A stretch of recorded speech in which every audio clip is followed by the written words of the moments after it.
di record kan ya? Boleh, nggak bermasalah. Ya.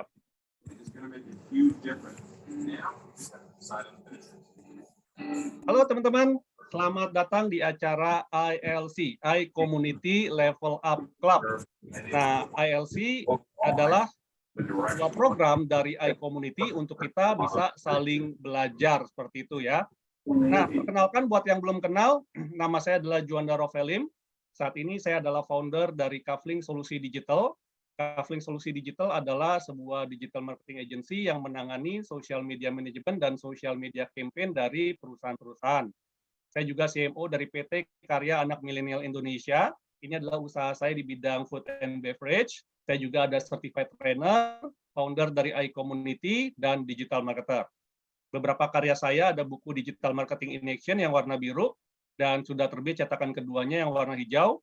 Ada buku juga Naked Sales, e-book Ghost Kitchen, dan Digital Marketing is Fun adalah game card. Ini adalah satu-satunya di dunia yang menggabungkan antara e-course digital marketing dengan permainan kartu secara offline. Jadi teman-teman bisa bermain kartu dengan rekan kerja, keluarga, dan teman-teman sekalian. Kalau mau tahu lebih lengkap tentang saya, bisa ke juandarofilm.com atau ke kaflingsolusidigital.com. Nah, apa sih iCommunity itu gitu ya? Nah, iCommunity adalah sebuah platform komunitas pebisnis dan profesional. Dengan visinya kita ingin menjadi platform komunitas pebisnis dan profesional yang terbesar di dunia. Misinya kita ingin merangkul pebisnis dan profesional yang ada, menghubungkan sesama pebisnis dan profesional untuk mencapai tujuan bersama, serta menumbuh kembangkan nilai-nilai positif yang dapat berkontribusi dalam pertumbuhan bisnis, pribadi, dan masyarakat. Tagline dari iCommunity adalah Share Network, Grow Network. Ya. Nah, tujuan dari iCommunity ini dibuat adalah kita ingin mempersatukan anggota iCommunity dalam ikatan persahabatan, kerjasama, dan saling pengertian. Mengembangkan semangat kolaborasi antar anggota, menanamkan nilai positif dalam dunia bisnis dan profesional, serta membangun platform bagi komunitas pebisnis dan profesional untuk belajar, bertumbuh, dan berkembang melalui learning resources, business matching, dan referral. Nah, tentunya di dalam sebuah komunitas kita juga mempunyai kode etik ya teman-teman, yang mana adalah kami adalah para pebisnis dan profesional yang bekerja keras, bekerja pintar, dan bekerja sama.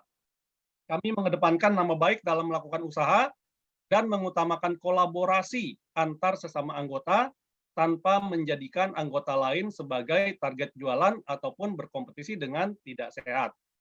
Kami sadar bahwa dengan berbagi relasi, maka akan memperbesar rezeki bersama. Karena itu, kami siap untuk berbagi relasi atas dasar saling mendukung. Kami berperilaku positif dalam berkomunitas, melakukan segala aktivitas dengan berlandaskan niat baik.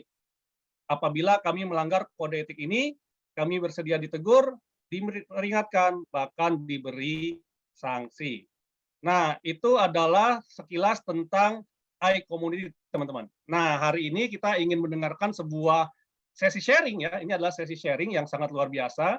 Saya dapat pertemuan insight ini ketika saya mengadakan tour ya dari Malang, Surabaya, Semarang, terus ke Bandung gitu ya. Dan saya ketemu dengan salah seorang yang sangat luar biasa, Bro Fandi saat itu. Dan beliau punya suatu startup ya, suatu perusahaan yang saya pikir sangat luar biasa, di mana visinya adalah ingin membantu ya, membantu teman-teman profesional yang ingin mempunyai pekerjaan dan kehidupan yang lebih baik di Australia. Nah, hari ini kita akan mendengarkan sharing dari salah satu partnernya, yaitu Pak Michael. Silakan, Pak Michael. Terima kasih banyak Pak Juanda. Malam semua untuk teman-teman. Aku bakal ini ya. Oh sorry masih mati tadi. Halo semuanya. Aku bakal coba share screen ya untuk ininya presentasinya. Oke. Malam ini benar banget yang tadi disampaikan, ini lebih ke sharing-sharing. Jadi anytime kalau misalnya ada yang mau tanya atau ada yang kurang jelas atau apapun, please langsung chat aja atau mungkin ngobrol juga boleh, raise your hand, is okay. Ya. Oke, so aku dari Visa Hub, perkenalkan Michael dari Visa Hub. Ya ini company kita, aku sama Pak Fandi. yang udah kita kerjain dari berapa ya, sekitar 2 tahun sebelum COVID, jadi 2017 yang tadi sempat disebut sama Bro ini ya, Frederick. Jadi sempat ngobrol-ngobrol juga waktu itu. Nah, sekarang memang sempat hiatus karena kemarin nggak bisa ngerjain karena border nggak bisa buka kan. Jadi, nah sekarang kita baru aktif lagi nih. Jadi, apa itu Visa Hub? Kita tuh sebagai konsultan imigrasi, ya. Dan konsultan imigrasi itu bisa bekerja di banyak bidang. Contohnya seperti jalur suaka, misalnya kita Indonesia lagi perang gitu ya, kita bisa tuh. Tapi kan lagi nggak perang ya. Atau jalur pernikahan, investasi, sponsorship, banyak lah jalannya. Cuman kita fokus ke satu jalan, yaitu jalur studi. Nah, di selama penjelasan ini, aku bakal jelasin kenapa kok kita pilih jalur studi. Dan plus minusnya apa nanti kita bakal jelasin. Oke? Nah, ini lokasi-lokasi Visa Hub, kita dari banyak kota di Indonesia, Surabaya, Jakarta, Palembang, dan Malang, Solo, Bali, dan banyak di tempat lain lagi yang mungkin kita belum masukin. Oke, jadi anytime mau tanya-tanya bisa datang untuk ngobrol-ngobrol aja di tempat-tempat ini. Oke?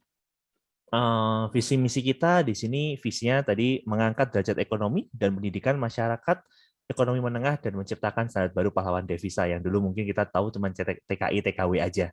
Cuman kita mau ajak nih teman-teman lain nih untuk bisa banggain Indonesia juga lah. Oke, misi menginformasikan sebanyak mungkin ke masyarakat ekonomi menengah bahwa ada harapan dalam hidup untuk peningkatan ekonomi dan pendidikan serta yang paling penting adalah kualitas hidup. Oke. Nah, di sini mungkin kenapa sih kok kita mau pindah Australia? Kenapa sih kita pingin ke Australia? Apa sih yang menarik di Australia itu? Jadi di sini mungkin aku sharing-sharing dikit tentang data-data yang kita punya. Jadi salah satu data tadi ngomongin GDP, mungkin ini ya ini upah minimum ya di Indonesia tuh berapa sih gitu. Ini yang terbaru kita ambil kayak di Jakarta aja 4,6 ya, dan kota-kota lain jauh lebih kecil lagi gitu. Padahal kalau di Jakarta sendiri kita tahu ya, kalau 4,6 kira-kira cukup nggak ya buat sebulan ya? Buat kos, transport, makan, hari Sabtu Minggu lagi, kumpul-kumpul sama temen gitu kan. Waduh, kayaknya mepet banget gitu dengan upah minimum di Jakarta atau di kota-kota lain. Jadi kalau tadi kita ngomong pendapatan kita berapa, 4,5 deh per bulan gitu. Pengeluaran untuk kos, makan, transport, segala macam 3 juta. Ya kan? Berarti sebulan kita cuma bisa nabung di 1,5 juta. Tapi yakin bisa nabung? Kayaknya pengalaman hidup di Jakarta kok susah ya nabung ya. Dengan pendapatan apalagi kalau UMR gitu. Tapi ya, oke lah, kita lihat misalnya kita yang UMR kayak begini. Tahunan kita berarti kali 12 dapat 54 juta, pengeluaran 36, tabungan 18 juta. Oke? Nah, sedangkan ini tadi yang aku sempat sebutin, biaya hidup di Jakarta tuh berapa sih sebenarnya? Rata-rata pengeluaran orang di Jakarta 7,5 loh, jauh lebih tinggi dari UMR yang ada gitu. Jadi sebenarnya makanya kayaknya pinjol rame ya kan, banyak banget orang kartu kredit sampai jebol ya kan di Jakarta karena biaya hidup sama gaya hidupnya nggak cocok gitu. Makanya banyak banget orang merasa hidup di Jakarta tuh sumpek, apa ya, capek, tapi nggak dapat apa-apa gitu. Oke. Nah, jadi kenapa pergi ya? Tadi ya selain masalah uang, tapi kadang-kadang orang pergi juga banyak masalah lain gitu. Ya, masalah lingkungan, kemiskinan ya, standar hidup, personal, misalnya aku bosen sama mertua, jangan-jangan aku nggak kabarin buat kabur ya. Misalnya macam-macam gitu, alasan-alasannya gitu, ya kan? Tawaran hidup, masalah politik, cinta, mungkin siapa tahu dapat jodoh di Australia, ya kan?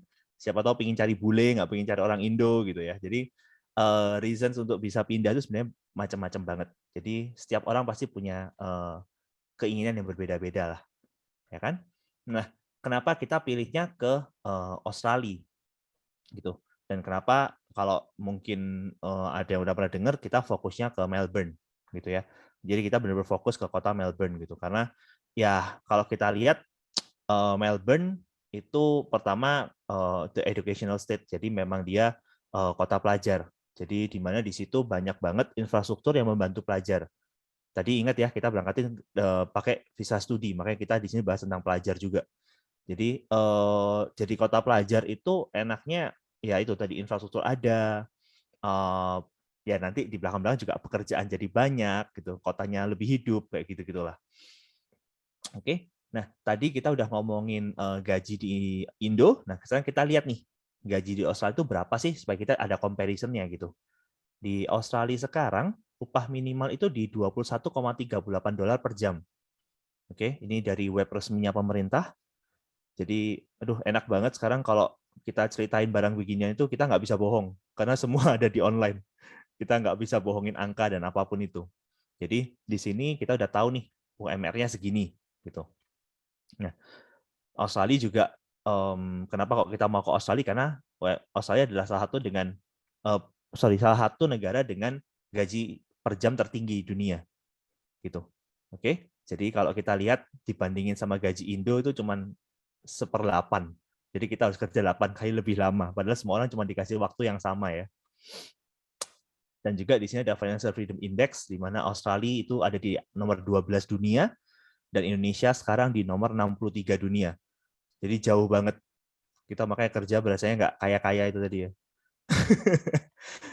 Terus juga selain itu ada quality of life-nya juga, di mana di Australia itu nomor 4 dunia.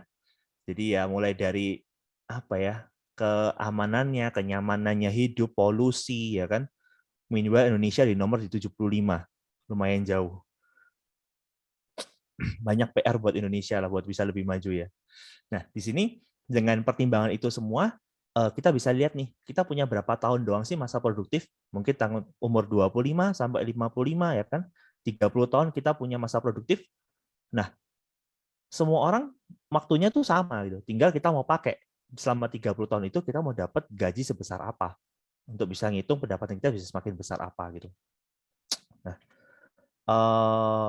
ini mungkin aku skip sedikit. Jadi ini cuman data-data di mana Australia itu jadi kota yang dari negara yang agak aneh gitu. Karena kita kalau lihat di sini, Cina, India, Indonesia, populasinya padahal ya memang banyak Cina banget sih, jauh sih ya. Cuman kayak Indonesia, angka yang ke Australia itu terlalu kecil gitu. Jadi benar-benar sedikit banget orang Indonesia yang pindah ke Australia. Kenapa? Karena selama ini orang-orang Indonesia berangkat ke Australia itu cuma upper class. Makanya di sini upper class 90%. Kenapa? Karena selama ini orang tahu bisa ke Australia itu cuma orang kaya. Aku nggak tahu nih mindset-nya teman-teman sama nggak sama aku dulu waktu aku belum dengar program ini. Orang kalau mau ke Australia, oh itu orang kaya. Nggak ada orang yang uangnya mepet bisa ke Australia gitu. Gitu. Kenapa? Nanti aku juga jelasin deh. Karena mulai dari sekolahnya mahal lah, biaya hidup dan segala macamnya gitu. Makanya dulu cuma orang kaya yang bisa pergi. Nah, that's why Visa Hub datang untuk bisa solve ini. Kita mau bantu orang yang 10% middle class yang dulunya cuma 10%, kita mau gedein angkanya. Supaya bisa lebih banyak lagi orang bisa ke Australia dan nikmatin semua yang enak-enak tadi yang aku jadi mulai dari UMR, quality of life dan segala macam yang ada di Australia. Oke? Nah, kita karena pakai visa studi sering banget sama-samakan dengan agen edukasi gitu. Dan jadinya malah salah kaprah. Kenapa? Jadi kalau agen edukasi itu dia satu tempat, dia punya banyak sekali pilihan negara, banyak sekali pilihan kota, kampus, jurusan. Jadi orang yang memang mau sekolah, ya benar tuh datang ke agen edukasi. Diarahkan ke sekolah atau kampus yang sesuai dengan minat sama anak-anaknya. Kayak gitu. Nah, terus juga karena dia punya sebanyak itu pilihan, mereka tidak punya perlakuan khusus dari kampus gitu. Contohnya kayak gini. Misalnya agen edukasi A kirim 100 murid ke setahun gitu. Sedangkan dia punya 20 sekolah misalnya. Berarti satu sekolah cuma dapat 5 murid. Gitu. Dia mau ngomong ke sekolahnya nego gitu. Aku mau nego dong. Kamu setahun kirim berapa? Cuma 5, Pak. Nggak bisa nego gitu. Nggak punya power buat nego. Nah, beda sama kita nanti gitu kan. Dan lagi-lagi agen edukasi nggak mau pusing. Kenapa? Karena dia cuma mau terima orang kaya yang semua uangnya lengkap, bisa bayar, ya terima gampang aja udah gitu. Pokoknya kita urusin beres bisa selama ini misalnya. Mungkin kalau udah pernah ke Australia atau pernah ngurus anaknya, saudaranya ke Australia, ada butuh laporan keuangan 600 juta gitu. Coba sekarang telepon ke agen edukasi, aku mau pergi ke Australia dong, tapi nggak punya laporan keuangan, gimana ya gitu. Ya paling diketawain sama mereka, waduh ya dikumpulin dulu ya. Mereka udah benar-benar nggak bisa bantu karena ya udah gitu. Kalau nggak ada kok saya udah mau kuliah di tempat negara lain nggak? Mungkin mereka bisa kayak gitu gitu. Oke. Nah kalau kita beda. Jadi kita fokus ke satu kota, satu negara, dan sementara satu kampus, supaya kayak tadi, misalnya kita sama-sama kirim 100 deh, tapi kita bisa nego ke kampusnya. Kita setahun kirim 100 loh. Gitu. Bisa kasih kita benefit lebih nggak? Gitu. Jadi ada plus minusnya gitu. Oke. Nah, Di sisi lain juga, agen edukasi cuma bisa bantu umur 18 sampai 25, di mana memang itu umur sekolah. Oke? Dan biaya sekolah biasa sekitar 800 juta, laporan keuangan di 400 sampai 600 juta, dan laporan keuangan ini minimal mengendap di 3 bulan. Jadi minimal saldo di rekening itu harus ada segitu, 400 sampai 500 juta tuh. Terus tes IELTS minimum 6 sampai 7 skornya, ada biaya tes lagi, biaya persiapan, biaya visa dan lain-lain. Jadi total tuh mungkin orang mau berangkat bisa 800, 1M bahkan 1,5 M. Berapa persen orang yang Indonesia punya uang segini untuk sekolah gitu kan? Dan nggak ngomongin untuk bisa uang baliknya loh, bener-bener cuma ya udah buat sekolah aja gitu. Makanya selama ini visa yang masuk ke Australia dari orang Indonesia itu kebanyakan orang kaya. Oke, nah sekarang apa yang mau visa berikan yang berbeda gitu kan? Nah yang pertama, umur di atas 18 tahun, bebas. Mau umur berapa? 30, 40, 47, 43, 50. Mungkin yang di umur-umur yang tadi produktif, udah ngerasain nih capeknya kerja di Indonesia kayak gimana. Pingin cari suasana baru, pingin cari gaji yang lebih baik mungkin, cari pengalaman baru, ya kan? Kalau dulu nggak bisa berangkat, susah. Makanya visa datang untuk bisa bantu umur-umur yang tadi nggak pernah ada yang ngelayanin, gitu kan? Nah, selanjutnya, biaya sekolah. Kita carikan tadi dengan benefit yang kita punya, dengan power yang kita punya, kita bisa bantu uang sekolah tinggal 110 juta. Oke? Dan kita tidak perlu laporan keuangan, tidak perlu IELTS, dan biaya visa dan persiapan lain itu mirip-mirip lah, karena visa segala macam juga itu kan langsung bayar ke imigrasi kan sebenarnya. Jadi dulu yang harusnya 801M sampai 1,5M tinggal 160 juta. Nah, kita percaya dengan apa yang sudah kita siapkan ini bakal jauh bisa bantu lebih banyak orang. Yang dulu butuh 1M dari 100 juta, 160 juta itu benar-benar angka yang beda jauh banget gitu. Oke. Nah, 160 juta tadi itu cukup gede ya. Tapi gimana kalau kita diskon 50% lagi gitu? Lebih luar biasa lagi. Jadi kita sekarang ini benar-benar kita baru proses sekitar 2 bulan lalu, kita brainstorm lagi gimana sih caranya supaya kita bisa bantu orang lagi lebih murah lagi, lebih gampang lagi, supaya lebih banyak lagi orang bisa kebantu dan bisa ke Australia. Oke, jadi di sini kita udah pecahin semua uang-uangnya jelas, uang apa kemana, kayak pengurusan visa itu kemana, ke imigrasi segalanya kita nggak ambil untung sama sekali juga, dan kita ambil untungnya berapa juga kita jelas, kita benar-benar fair, kita pingin bantu untuk teman-teman yang mau berangkat kayak gitu. Dan di situ juga mungkin di paling bawah dilihat ada laporan keuangan. Yang tadi kan kalau misalnya dibutuhkan laporan keuangan, orangnya nggak punya nih 600 juta, orangnya nggak punya nih 400 juta di rekening 3 bulan ya kan. Uang dipakai bisa, cuman uang ngendep segitu banyak mungkin nggak ada gitu. Nah itu kita juga bisa bantu siapkan. Jadi ini juga satu-satunya, kita boleh bilang satu-satunya perusahaan yang berani untuk siapkan kalian dana untuk laporan keuangan. Seperti itu. Oke. Nah, terus dari semua itu worth it nggak sih pergi gitu ya? Worth it nggak sih untuk keluarin biaya segini gitu kan?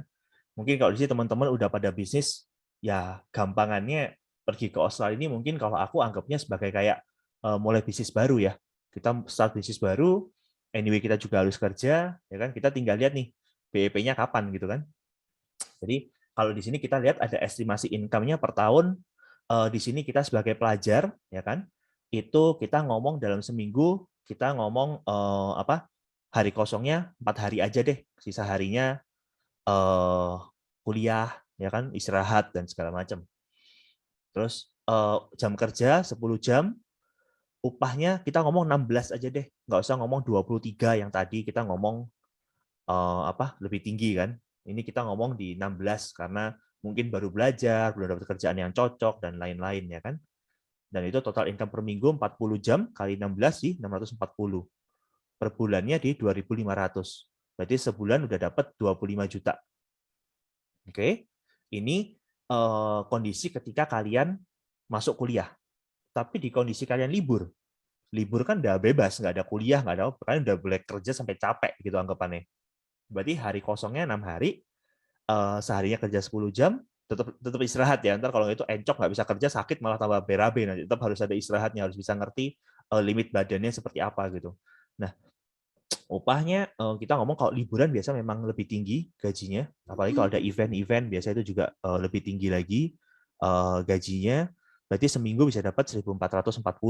Kalau dikali 4 berarti sebulan bisa sekitar 5.760 USD, AUD sorry. Oke.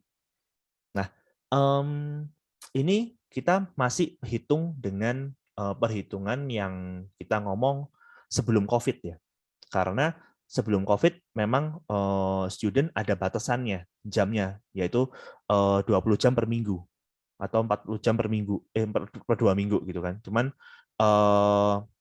sekarang setelah COVID itu benar-benar limitnya dihilangin karena mereka lagi butuh banget tenaga kerja. Jadi di sana kamu boleh kerja bebas jamnya, udah nggak pusingin ada limit jam lagi. Oke, jadi ya kalian bisa hitung-hitung sendiri secapeknya aja kerjanya, maksudnya sekuatnya badannya itu boleh sekarang. Oke. Nah, jadi dengan perhitungan kayak ini tadi aja yang kita ngomong ya udah dikurang-kurangin, gajinya dikurangin, jam kerjanya dikurangin, itu setahun itu bisa dapat 400 juta. Oke, jadi 2.560 kali 9 bulan, liburnya 3 bulan, 5.760, totalnya di 40.000 sekian, jadi anggap aja 400 juta lah. Oke. Nah, di sana kalau tadi di Indonesia kan gaji 4,5 kehidupannya 3 juta gitu ya kita ngomong. Kalau di sana kayak gimana gitu. Jangan bilang, "Oh iya memang gajinya gede tapi kehidupannya juga gede." Sama aja ntar kayak di Indonesia gitu ya. Ternyata enggak gitu. Karena di sana hidup balik lagi, memang beda kayak Indonesia dengan artian mirip lah kayak Indonesia kok beda. Ada orang yang 1 juta cukup, 2 juta cukup, 3 juta cukup, sebulan 100 juta baru cukup gitu kan, tergantung dari gaya hidup mereka kan. Cuman kalau untuk teman-teman yang berangkat juga kita pasti kasih tahu juga biasa yang super irit berapa, yang normal berapa, tapi kalau yang hidupnya hedon ya nggak ada limit ya, suka-suka dia gitu mau habis berapa uang gitu. Nah, kalau kita hitung yang normal-normal aja gitu ya udah apartemen $600 per minggu, itu bisa search juga di web, nanti aku tunjukin webnya bisa cari sendiri. Transport di situ ada MyKeyCard 148 itu kalau perlu, karena kenapa aku bilang kalau perlu? Ya tadi aku bilang Melbourne as a educational city state itu enak. Di kotanya semua tramnya gratis. Jadi kalau kamu memang kerja, tinggal, kuliahnya di dalam CBD, itu kamu udah nggak usah keluarin transport lagi, nol transportnya, karena naiknya semua gratis. Oke, tapi kecuali kalau misalnya kamu ada mau keluar ya jalan-jalan sekalian, ya itu butuh MyKeyCard, bayar $148 per bulan. Terus HP itu di sana ya itu kayak cicilan $75, itu kamu udah dapat iPhone, telepon dan paket-paketnya semua udah lengkap. Makan 400 itu kalian masak dan sekali-sekali makan keluar. Bukan setiap hari sehari 3 kali makan keluar ya.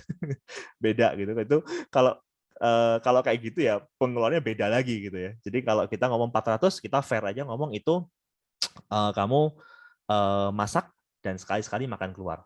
Jadi sebulan sekitar 1.100 sampai ya 500 tuh orang yang benar-benar ngirit ya, yang mungkin ruangannya tinggalnya lebih kecil, nggak pakai transport, ya HP-nya nggak usah ambil HP iPhone yang paling baru, ya kan, makannya masak terus kayak gitu. Jadi kalau aku bilang ya udah kita rata-ratain ambil $1.000 deh per bulan gitu, yang nggak terlalu ngirit banget, nggak terlalu yang sedih banget hidupnya, cukup hidupnya, itu $1.000 per bulan kali 12 berarti kan 120 juta. Nah kalau kayak tadi setahun pendapatan 400 ya kan, terus juga bayar pengeluaran sehari-hari 120 juta, kamu ada bayar uang sekolah ya kan 190 juta, setahun nabungnya 90. Tahun kedua uang sekolahnya lebih murah ya kan, itu 250 dan seterusnya. Jadi kalau kamu di Aussie dengan perhitungan seperti ini, itu kamu udah tahun kelima aja udah nabung hampir 1 M. Ingat dengan tadi dengan penghasilan masih dihitung kecil, anggapannya kayak gini, masa kamu masuk $16, 5 tahun kamu nggak naik pangkat sih? Masa kamu nggak mau cari kerjaan lebih baik sih? Gitu kan. Jadi kalau memang kamu bisa kejar kerjaan yang bagus, baik, semangat, ya harusnya pasti dapatnya lebih. Gitu.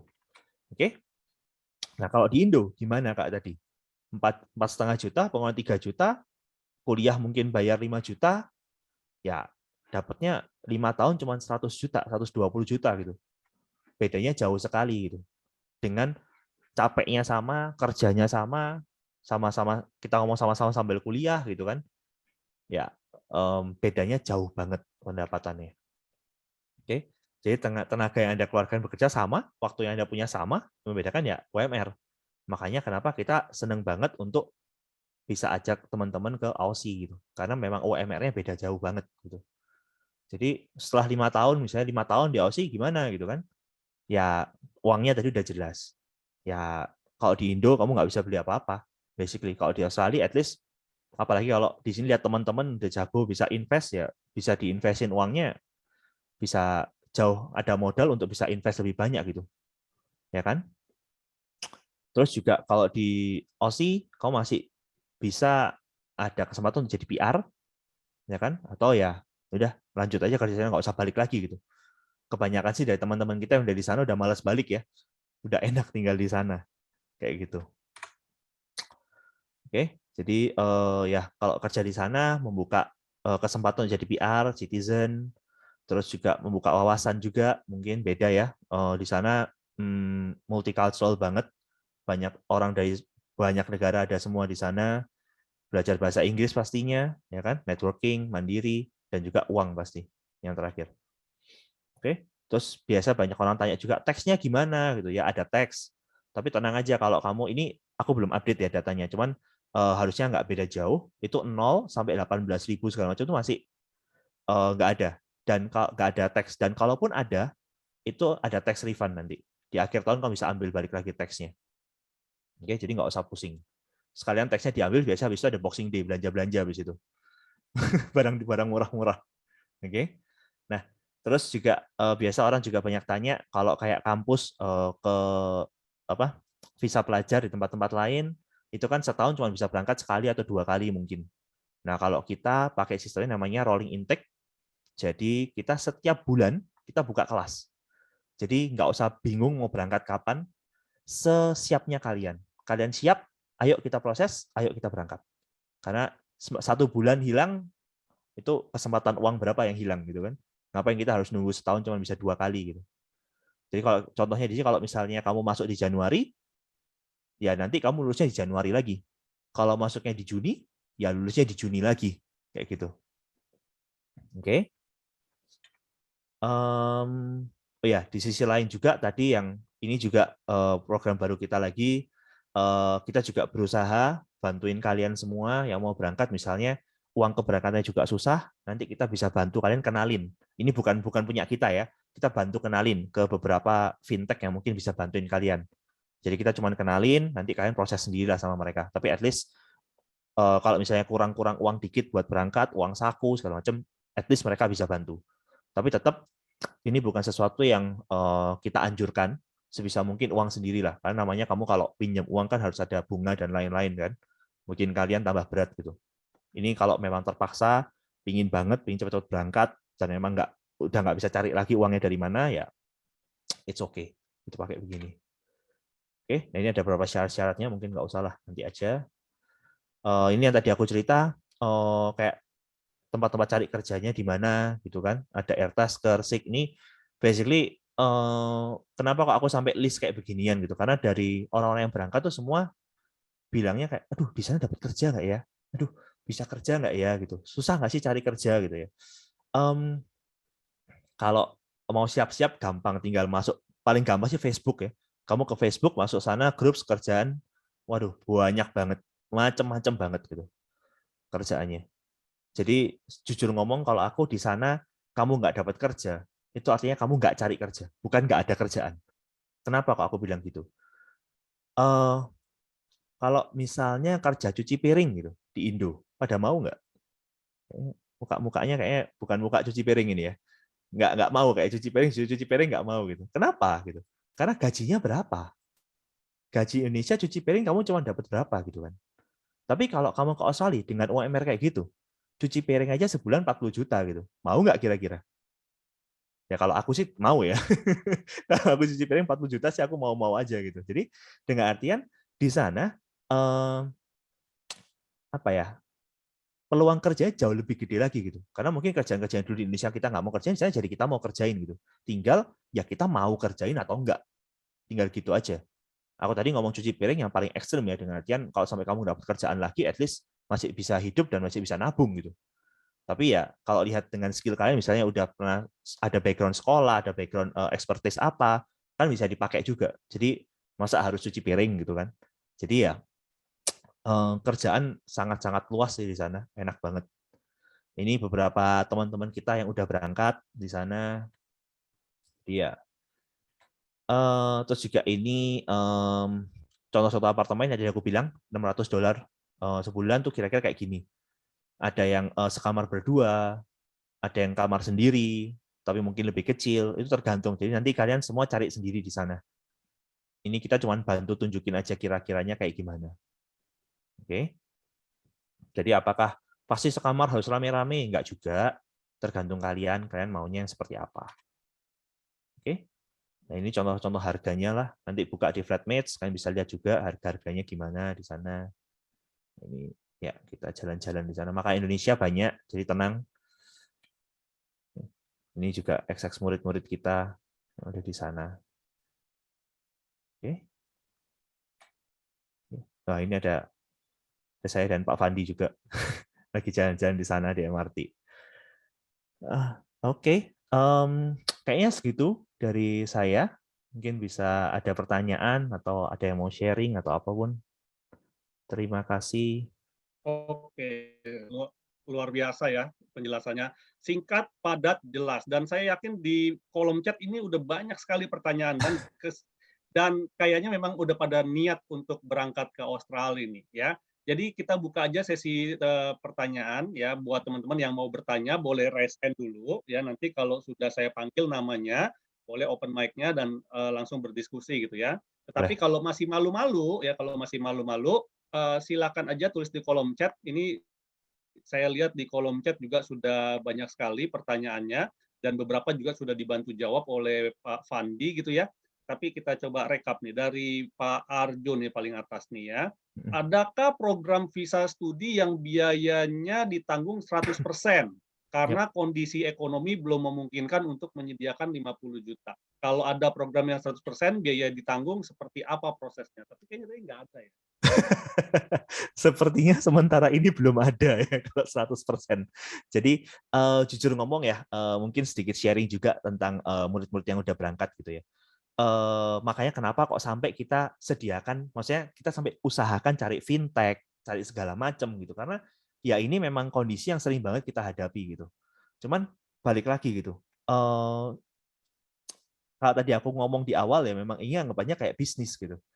Kalau emang kamu rasa kamu yakin bisa, ya memang harus diusahakan biayanya. Mungkin pinjam saudara, mungkin kalau murid kita dulu ada yang sampai jual ruko, ada yang sampai jual mobil, ada yang macam-macam gitu. Diusahakan, pokoknya at least bisa berangkat dulu. Karena mungkin Pak Arjo sudah bisa lihat sendiri gitu, dengan perhitungan yang ada, itu mungkin ya setengah tahun lah kita ngomong jelek lah itu udah balik modal dan sisanya udah tinggal nabung gitu. Jadi beda sama, dan ini beda sama kamu bisnis sendiri gitu. Kalau kamu di Indonesia bisnis sendiri dengan modal yang sama mungkin 100 juta gitu, belum tentu 6 bulan BEP yang pertama. Belum lagi kalau sampai rugi. Ada kemungkinan untuk itu gitu. Tapi kalau di Australia, selama Bapak ada kemauan untuk kerja, ya pasti dapat gaji. Beda. Jadi menurut aku sesuatu yang lebih pasti daripada bisnis ya. Tapi otomatis aku ngomong gini, bisnis pasti ada yang bilang bisnis dapatnya lebih gede, ya bisa juga gitu kan, high risk high return juga ya. Kalau kamu bisnis bisa juga dapatnya lebih gede gitu. Cuman kan risknya juga lebih gede gitu. Dan kalau kita ngomongin ke Aussie, jujur risknya jauh lebih kecil selama lagi-lagi garis bawah yang paling besar adalah selama Bapak mau kerja gitu. Kalau Bapak nggak mau kerja ya di mana aja sama. Percuma gitu. Oke, ini dari Pak Ian nih ya. Mike, untuk permanent residence untuk visa bisnis skimnya gimana? Boleh dijelasin? Oke. Jujur kalau itu agak luas, mungkin nanti lebih Mungkin personal aja karena saya bisnis.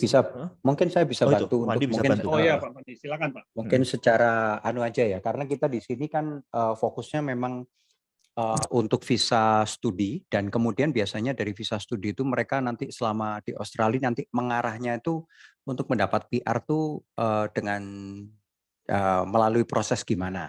Nah, cuman yang dipertanyakan ini adalah fokusnya adalah lewat PR lewat jalur bisnis. Kalau lewat jalur bisnis ya, kalau ini update terakhir kalau semoga masih belum ada perubahan untuk apply single. Jadi untuk satu orang itu minimum 2,5 juta AUD. Jadi kurang lebih sekitar 25 miliar yang kemudian ditanamkan untuk dibisniskan di sana dan ada masa tunggu 4 tahun. Tapi kalau untuk satu family, jadi misalnya suami istri plus anak, itu 5 juta dolar Aussie, sekitar 50 M, tapi nggak ada masa tunggu. Langsung bisa dapat PR seketika itu juga.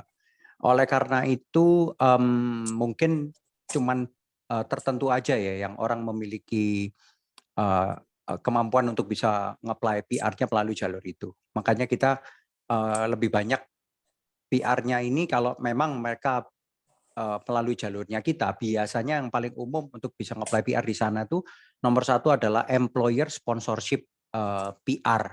Itu adalah di mana tempat kerja kita itu memberikan surat employment atau surat kontrak kerja yang mereka tuh menginginkan kita untuk tetap bekerja di tempat mereka atau di company mereka. Kemudian dengan surat itu kita bisa apply untuk TR, kemudian menuju PR.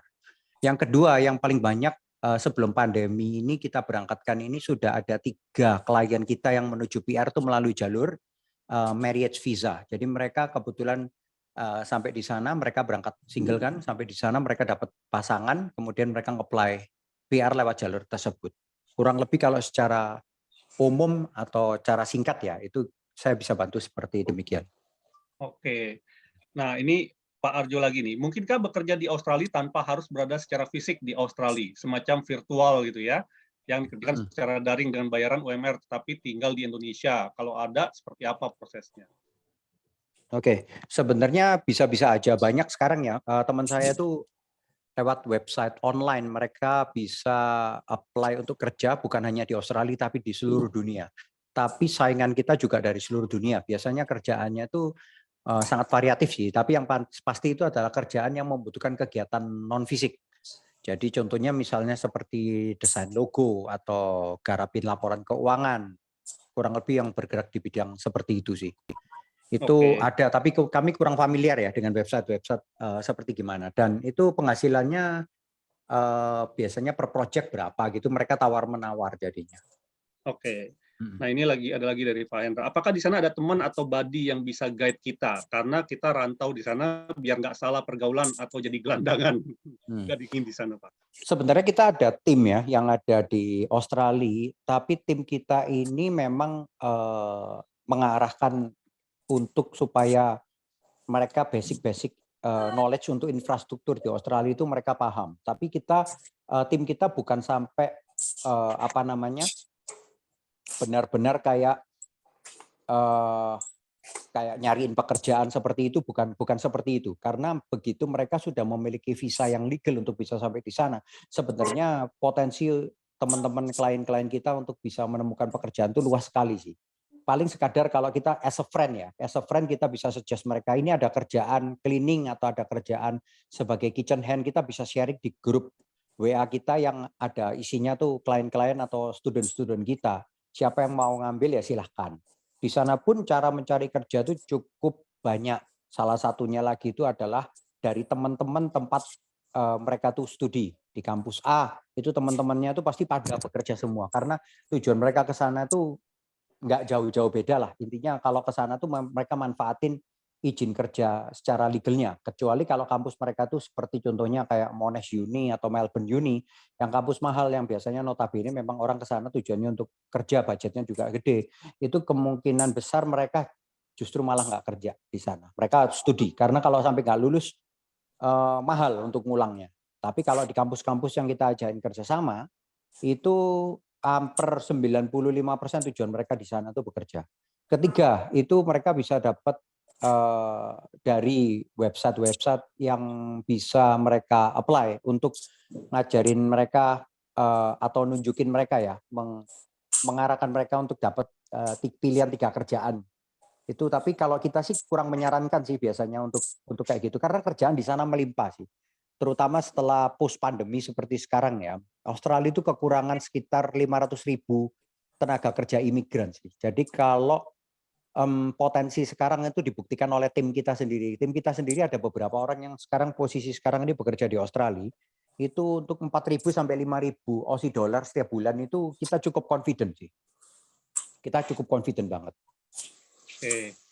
Nah, ini ada tadi dari Bang Yan, tahapan proses untuk PR bisnis bagaimana dan biaya berapa tadi udah dijelasin ya. Oke, terus apa Arjo lagi nih, apakah sistem pajak di Australia mengakui penggunaan aset pribadi seperti mobil, apartemen, komputer untuk kegiatan UMKM, usaha sendiri sebagai pemilik usaha? Kalau ada seperti apa perhitungan pajaknya? Mungkin nggak masuk ke situ kali kita ya? Gimana? Iya, Andi? karena mungkin yang kita pelajarin itu adalah pajak penghasilan. Itu dari mereka sistemnya tuh kayak di Indonesia tuh NPWP pribadi. Di sana namanya TFN, Tax File Number. Mungkin yang dimaksudkan oleh dengan siapa maaf yang tanya itu adalah Bang Yan ya. Itu mungkin dengan sistem ABN. ABN itu kayak di sini itu UD. Nah, di sana itu memang bisa kita ini bekerja untuk digaji atau menerima pembayarannya, kemudian potong pajak seperti TFN, pajak penghasilan, atau kita bisa memiliki UD sendiri. Di sana itu berarti kita jadi third party. Nah, cuman terus terang kita tidak mendalami sistem perpajakan yang by TFN ini. Yang by ABN ini. Oke, kita cepat aja nih karena masih banyak sekali. Saya, Pak, ini sebenarnya tentang itu, kalau misalnya buka usaha sendiri UMKM gitu kan. Tapi kita punya aset pribadi seperti tadi apartemen, komputer dan mobil. Apakah itu penggunaan untuk bisnis itu bisa diklaim sebagai laporan pajak? Bisa, itu yang saya maksud. Ya, asetnya tuh siapa gitu. Asetnya tuh berada di Indonesia atau di Australia, Pak? Sorry. Di Australia. Jadi kita misalkan tinggal di apartemen, kita beli komputer, kita punya mobil, nah itu kemudian kita pakai untuk usaha bisnis UMKM sebagai kita milik usaha ya. Kalau setahu saya ya, kalau pakai ABN, pajaknya ABN atau UD ya di sini itu bisa dipakai untuk dipotongkan sebagai biaya operasional seperti gitu. Tapi mungkin saya nggak berani terlalu dalam karena mungkin saya bukan orang yang tepat dan ahli untuk bidang ini sih. Ya, oke. Ini ada Bro Swandi, silakan Bro. Thank you. Malam Pak Mike dan Pak Andi. Ya, ini menarik banget untuk pembicaraan mengenai peluang, ya istilahnya peluang untuk mendapatkan penghasilan di Australia lah, ya kan? Karena kan memang ya kita tahu kalau di Indonesia kita punya kendala di UMR, di Australia secara UMR-nya jauh lebih tinggi. Nah, memang di sana banyak yang bertanya-tanya biaya hidupnya kan juga beda ya dengan Indonesia. Oke, nah pertanyaan saya terkait dengan Visa Hub ini.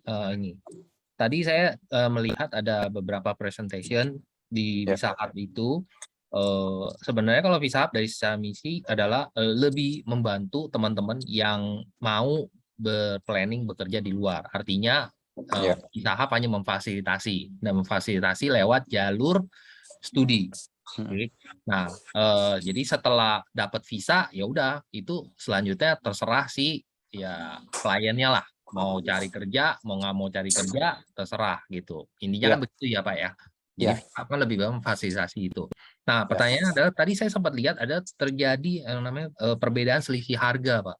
Sisi harga dari biaya kuliah. Nah, itu saya cukup penasaran dengan itu. Kan jalur studi. Kalau jalur studi kan hanya membantu teman-teman untuk bisa kuliah di sana ataupun sekolah di sana. Nah, kuliah lah ya, karena kan itu. Nah, cuman yang tadi saya lihat itu ada biaya kuliah itu sekitar 800 juta. Kenapa di Visa Hub itu nilainya bisa jauh berkurang ya? Nah, itu satu. Terus kedua, saya penasaran dengan yang tadi. Itu yang ada rolling intake. Yang bulanan. Nah, kan itu kalau jalur kuliah kan selalu ada jadwalnya. Jadwalnya mungkin semesteran setahun sekali ya intake-nya ya. Kalau ini kenapa bisa rolling bulanan? Sebenarnya apa yang dipelajari di sana? Yang bisa fasilitasi. Itu sih Pak. Thank you Pak. Oke, kita bantu jawab pertanyaannya. Jadi di Australia itu ada sistem edukasi yang mereka tuh penerapannya itu namanya AQF, Australian Qualification Framework. Jadi itu mereka ada 10 level. Jadi level pertama sampai level 6 itu kalau di Indonesia itu disebut biasanya itu adalah pendidikan non formal. Biasanya ada yang ngomong tuh les-lesan, kursus atau pelatihan. Ada sih istilah resminya adalah pendidikan vokasi. Jadi kalau di Australia itu namanya vocational education.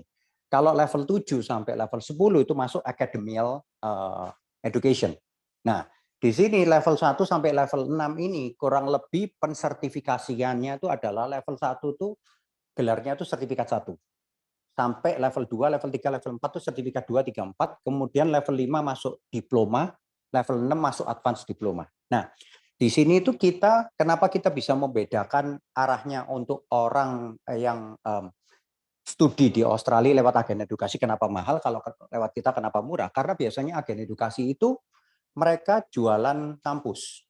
Jadi tujuan mereka itu adalah mereka punya beberapa kerjasama dengan koleksi kampus yang punya ada nama. Jadi ketika mereka jual itu sesuai dengan target market klien mereka. Jadi anak saya mau jurusan misalnya apa ya, aero engineering science. Nah, otomatis itu gelarnya adalah bachelor degree level 7. Dan biasanya kampus-kampus yang ngajarin itu adalah kampus-kampus yang mungkin group of 8 yang punya ada nama, yang dimana biaya kuliah mereka itu adalah tidak murah. Jadi tujuan mereka di sana itu memang untuk tujuan akademial dan untuk target market orang yang punya finance atau budget untuk mau memang merencanakan keluarganya untuk distudikan di Australia. Tapi kampus yang kita ajain kerjasama ini mungkin lebih ngarah ke college atau higher education. Higher education di sini itu kayak sekolah tinggi ya, daripada ke university atau universitas. Nah, college ini atau higher education biasanya tuh banyak ngajarin untuk kegiatan vocational, non akademial. Di mana di sana itu banyak kampus-kampus contohnya ya yang mungkin cukup populer yang orang Indonesia ini tahu itu adalah jurusan masak. Di Australia jurusan masaknya tuh cukup populer. Nah, kebetulan kampus yang kita ajain kerjasama ini, itu tadi ada pertanyaan juga ya, ini sekalian saya jawab. Itu TIV, Technical Institute of Victoria. Biasanya kita ini cariin kampus, kita duduk, kemudian kita kongkoh, kita mau kirim student ini dalam jumlah besar. Dan di sana mereka akan studi dalam seminggu 2 hari, kemudian 5 harinya bekerja. Jadi kita ini benar-benar godok untuk bikin satu program supaya klien kita ini masuk semua ke sana. Bisa cocok gitu ya. Nah, kampus yang kita ajarin kerjasama ini kita pilih benar-benar secara lokasi, terus juga kualitasnya, dan terutama yang paling menyesuaikan dengan kantongnya adalah dengan kantongnya calon klien kita. Itu bahkan yang terakhir ini kita dari yang tadi mungkin di di Michael yang sebutkan dia itu sekitar 11.000 kalau nggak salah. Sekarang ini kita ajain kerjasama itu ke kampus ini yang cuma 6.000 setahunnya. Itu. Jadi dan gelarnya itu adalah yang tahun pertama ini diajarin sertifikat 3, kemudian naik ke sertifikat 4. Kalau mereka mau ngelanjutin itu ke diploma, advance diploma ke manajemen hospitality. Yang sertifikat 3, sertifikat 4 itu commercial cookery. Ini mungkin menjawab yang pertama ya. Jadi itu yang bisa membedakan antara kampus yang biasanya dijual oleh agen edukasi sama yang kita ajain kerjasama khusus untuk program kita. Yang kedua, sistem untuk edukasi vocational itu mereka mengenal dan ada kampus yang menerapkan rolling intake, di mana dalam setahun itu kan ada 9 bulan masa pengajaran dan 3 bulan itu libur, 2 bulan summer, 1 bulan winter. Jadi 9 bulan ini diajarin 9 bab, 9 chapter di sini kita istilahnya. Dan antara chapter 1 dengan chapter yang lain ini bukan urutan, tapi bisa tergantikan. Jadi dengan adanya rolling intake ini, siapapun itu bisa masuk ke Australia bulan kapan aja. Karena ini bukan non-academial education, tapi vocational education. Jadi mereka bisa datang bulan pertama, nanti lulusnya juga ngikutin bab 2, 3, 4 sampai bulan 9, libur, kemudian mereka lulus. Tapi kalau pas datangnya bulan ke-6, mereka langsung dapat pelajaran chapter 6, kemudian 7, 8, 9, liburan, lanjutin 1, 2, 3, 4, 5, baru di graduate di sana. Jadi program ini cocok sekali untuk klien kita yang memang ke Australia tujuannya adalah untuk studi sambil bekerja ini. Karena mereka kalau penerimaannya setahun cuma 2 kali, mereka maka akan susah sekali untuk bisa menyesuaikan dengan jadwal mereka. Misal mereka miss intake yang bulan Januari, kemudian mereka harus nunggu 6 bulan untuk masuk Juli. Miss lagi Juli harus nunggu lagi Januari. Jadi agak kurang kondusif ya untuk program kita. Mungkin itu ya. Siap, semoga menjawab oke. ya. Thank you, Pak. Oke, Pak, ini sorry nanya ya. satu dikit ini ya, mengenai visanya. Visa ini kan berkaitan dengan pasti ada masa visanya ya. Kan Betul. studi itu kalau misalnya kita ambil visa kan disesuaikan dengan lamanya kita belajar. Betul sekali. Nah, kalau ini modelnya yang bukan akademial, berarti yang non akademial seperti ini, itu secara visanya itu berapa lama? Kemudian apakah harus diperpanjang terus, Pak? Oke, jadi kalau selama memang mereka ngikutin program di kampus yang kita ajakin kerjasama, itu ada penawaran dari kampus ini, dari pertama kali kita nge-apply visa, mereka mau ngambil program yang berapa lama. Di sini, kalau di kampus yang kita ajakin kerjasama, mereka nawarin 2 program. Satu itu visa setahun, yang kedua itu adalah visa 2,5 tahun. Jadi kalau visa setahun ya habis, kalau 2,5 tahun, baru 2,5 tahun baru untuk reapply visanya. Nah, pertanyaannya mungkin Bapak nanya setelah mungkin visa setahun atau 2,5 tahun ini habis, terus lantas gimana untuk memperpanjang. Nah, selama mereka ini studi di sana, mereka kan juga nge-apply kerja tuh. Nah, dari selama nge-apply kerja ini mereka harus sudah siap-siap. Jangan selama-lamanya mereka pakai student visa, tapi mereka sudah harus cari jalan. Kalau saran saya dan yang teman-teman yang udah berangkat ke sana tuh, klien-klien kita udah pada tahu, semuanya ngincernya tuh namanya PR. Nah, mereka udah cari jalan gimana mereka bisa nge-apply PR. Nah, ada beberapa cara sih dengan budget yang minim itu gimana caranya. Tapi kalau mereka ternyata sampai belum bisa menemukan jodoh untuk menemukan PR, biasanya mereka tuh memperpanjang dengan visa student lagi. Tapi mungkin mereka belajar di jurusan yang berbeda, tapi budgetnya tetap yang sesuai kantong mereka. Sampai mereka bisa perpanjang, sampai mereka bisa menemukan cara. Ada banyak variasi cerita kehidupan klien kita maupun orang yang udah ada di sana yang menjadi PR. Mereka ada yang berapa tahun, 2-3 tahun udah nemu jalan untuk menuju PR, tapi ada juga yang sampai mesti memperpanjang sampai 5-7 tahun sampai di sana. Jadi positifnya adalah peluang untuk mendapatkan PR itu karena mereka berangkatnya jalurnya legal, maka peluang ini jadi terbuka. Kalau berangkatnya sudah ilegal, udah zero kesempatan untuk mendapatkan PR. Jadi kurang lebih itu seperti demikian, Pak. Oke, semoga menjawab ya. Nah, ini udah ada banyak sekali pertanyaan, kita jawab cepat-cepat aja ya, Boleh. Bro Fandi ya. Apakah di sana langsung dapat kerja sendiri atau cari sendiri? Tadi udah dijelasin, cari sendiri ya kita, tapi dibantuin.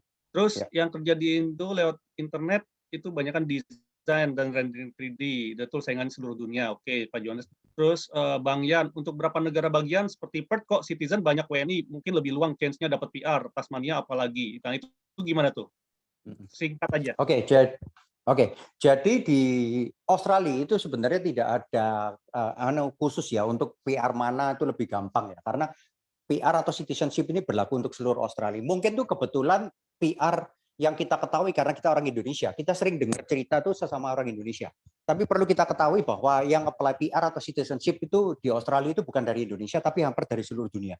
Dan tentunya Indonesia itu termasuk negara yang sangat minim ya, karena minimnya pengetahuan dan jalur yang mereka jalanin di sana. Kebanyakan orang Indonesia itu kalau nggak edukasi, yang biasanya sekolahnya cukup mahal, kemudian mereka cari kerja, kemudian pas merit dapat orang sana atau dapat employer sponsor dari bos sana, mereka bisa nge-apply PR. Atau kedua yang berangkat ke Australia ini biasanya jalurnya ilegal, yang kemudian mereka tuh agak buntu di sana. Nah, makanya kita jembatanin ini karena selama ini PR yang ada di Australia, yang nge-apply PR di Australia atau citizenship ini kebanyakan tuh dari negara yang seperti tadi ada statistiknya ya. Itu nomor 1 paling banyak tuh China, nomor 2 itu India, Indonesia yang harusnya penduduknya cukup banyak, harusnya nomor 3 Indonesia ini peringkat 11 untuk granted visanya. Peringkat 3 sampai peringkat 10 ini dominasi oleh negara seperti Korea, Vietnam, Brasil, Malaysia, negara-negara yang penduduknya lebih kecil, bahkan ada beberapa negara kayak Vietnam itu yang lebih miskin dari Indonesia, tapi kenapa visanya mereka grantednya lebih banyak kuantitinya? Itu yang mestinya kita nih bisa pahamin, kemudian kita gunakan ini di program kita untuk membantu orang Indonesia. Oke. Nah, ini dari Jonathan Aditya, harga properti di Aussie gimana saat ini? Kalau untuk punya rumah atau apartemen sendiri kira-kira perlu tabung berapa lama? Nah, sebenarnya topik ini juga akan kita bahas. Jadi sudah ada juga pembicaranya dari dunia properti di Australia. Ya, tapi kalau misalnya mau dijawab oleh Bro Fandi, boleh sikat. Mungkin singkat aja ya. Pertanyaannya Ya. kalau nggak salah tadi adalah harga properti gimana ya? Ya. Kalau secara general yang saya tahu, karena saya punya adik juga citizen Australia, saya punya beberapa sepupu tuh PR Australia, itu harga properti itu drop di Australia sekarang ini. Karena efek pandemi, imigran juga sangat berkurang ke Australia, oleh karena itu peluang kerja meningkat karena kekurangan orang ini. Oke. Dari Pak Joni, universitas mana saja yang kerjasama dengan Visa Hub dan di kota apa saja? Oke, jadi karena selama ini kita ini fokusnya adalah single college dan kita ambil jurusan yang cukup umum yang memudahkan mereka untuk mendapatkan pekerjaan dan mengarahkan mereka untuk bisa apply lewat subkelas 482 yang lewat employer sponsorship. Kita cuman kerjasama sementara ini dengan satu kampus di kota Melbourne, namanya TIV, Technical Institute of Victoria. Oke, dari Pak Joni nih, berarti ini bukan kuliah di universitas ya? Setelah saya dengar penjelasannya, dan ini lebih tunjukkan untuk orang-orang yang mau bekerja di Aussie, apakah benar? Betul, betul sekali, Pak. Oke, Pak Ayub nih, anak saya dengan teknik elektron dan IT, kampus mana yang pas? Itu jalur yang university atau vokasional? Kalau IT ya, tergantung sih dari gelarnya. Kalau nggak salah IT itu ada mulai diploma, advance diploma. Kalau memang diploma, advance diploma itu kampusnya jauh lebih banyak dan biasanya lebih murah.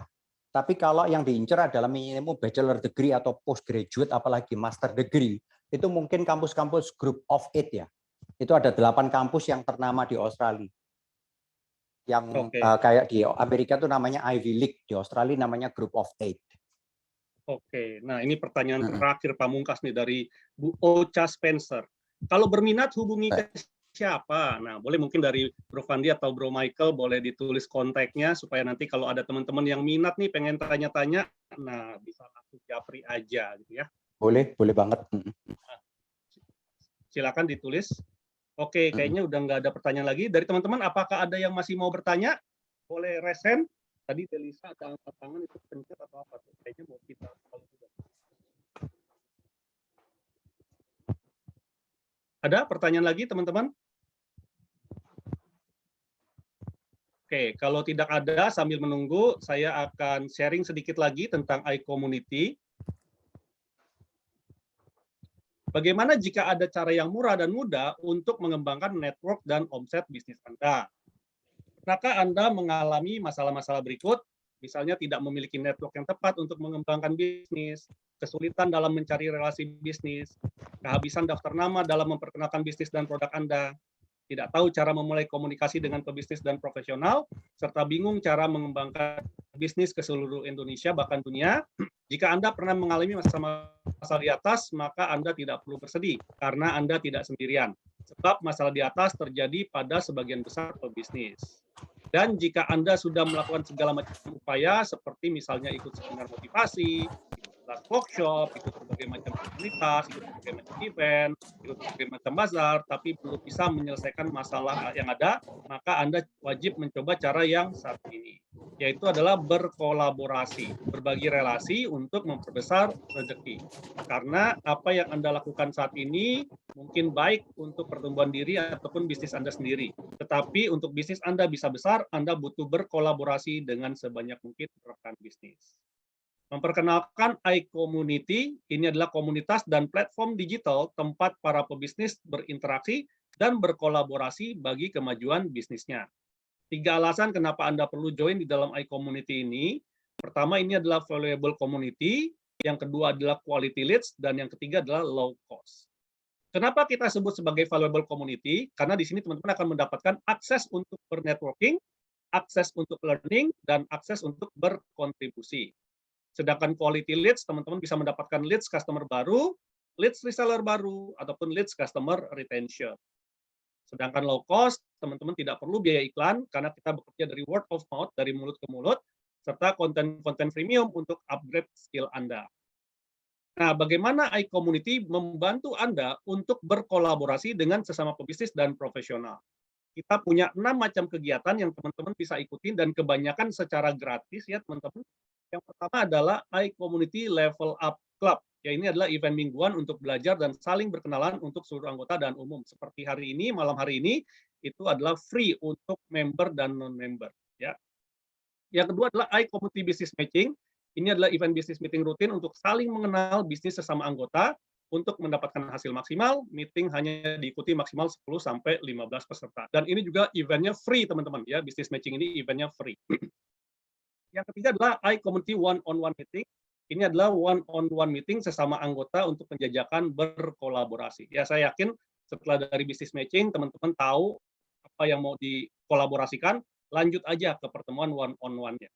Yang keempat, iCommunity refer a business, ya sesama anggota saling mereferensikan bisnis anggota lainnya ke jaringan masing-masing sebagai bentuk kolaborasi bersama.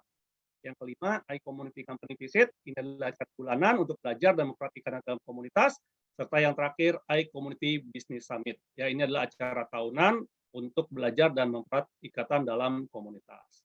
Nah, ini adalah funnel yang sudah kita rancang agar memudahkan Anda berkolaborasi dan mendapatkan profit untuk bisnis Anda. Jadi, teman-teman hari ini sudah hadir pada iCommunity Level Up, maka saya dorong untuk ikut juga iCommunity Business Matching. Nah, di dalam iCommunity Business Matching, teman-teman bisa memperkenalkan bisnis teman-teman sekalian kepada para peserta yang ada. Karena di dalam Business Matching itu ada yang namanya 1 minute pitch, di mana itu teman-teman dikasih waktu 1 menit untuk mempresentasikan bisnis teman-teman, dan ada waktu sekitar 20-30 menit untuk membahas kolaborasi-kolaborasi apa yang bisa kita lakukan di acara IBM. Nah, kalau udah cocok di acara IBM, ikutin lagi iCommunity one-on-one meeting, di mana teman-teman bisa saling lebih mengenal antar sesama individunya, dan terakhir kalau sudah saling mengenal, ya pasti lebih gampang untuk saling mereferensikan bisnisnya masing-masing. Dan kalau itu sudah kejadian, saya yakin profit dari teman-teman juga pasti akan meningkat. Dan proses ini teman-teman bisa ikuti terus-menerus sampai teman-teman cuan gitu ya.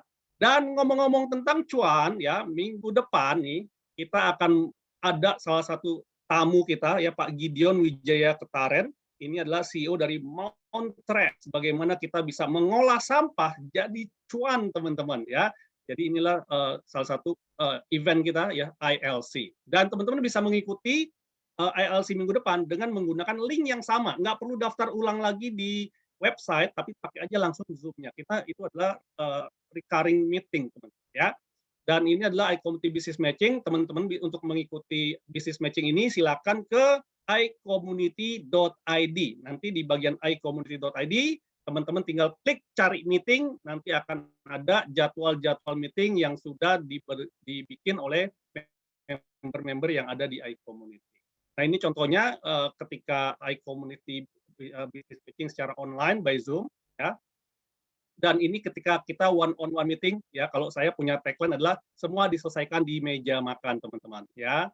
Nah, jangan lupa juga untuk follow Instagram iCommunity Official dan subscribe YouTube-nya iCommunity.id. Oke, dan thank you teman-teman. Sebagai penutup, ada pertanyaan lagi kah sebelum saya? Nah, itu tadi Fishhub kontak nomornya tadi sudah di WA ya dari Pak Mike itu Pak Yan di 0818 03 88 1771. Nah, jadi bisa di situ Pak Yan. Oke, dan sebagai terakhir mungkin kita bisa foto bersama. Boleh teman-teman yang bisa open kamera, silakan di open kamera. Kita bisa foto bersama nih sebagai kenang-kenangan. Silakan.